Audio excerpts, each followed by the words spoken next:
የቸሩ መድኃኔዓለም ግዙፉ ስጋ ቤት እዚህ ኢድና ሞል ጀርባ ሶስተኛው ቅርንጫፍ ተከፍቷል። ዛሬ የመጨረሻው የምርቃት ቀን ነው። ትላንትም ከትላንት ወዲያም ከዛ በፊትም እንዳልኳችሁ በአዲስ አበባ ታሪክ ትልቁ ስጋ ቤት ተከፍቷል።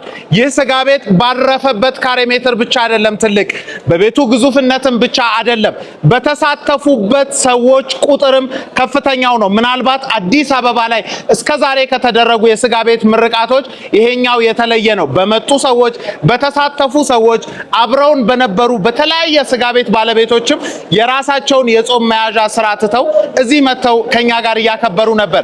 ይህ ለኢትዮጵያ የስጋ ቤት ታሪክ ምናልባትም አዲስ እርምጃ ነው። እንኳን ደስ አላችሁ፣ እንኳን ደስ አለን። ስጋን በአንድ ደረጃ ከፍ የሚያደርገው ቸሩ መድኃኔዓለም እዚህ ኢድና ሞል ጀርባ ከቦናንዛ ሆቴል አጠገብ ተከፍቷል። ይህ ጥረት በአንድ ቀን የመጣ አይደለም። በብዙ ዓመታት ትግል፣ በብዙ ዓመታት ጽናት የተደረገ ነው።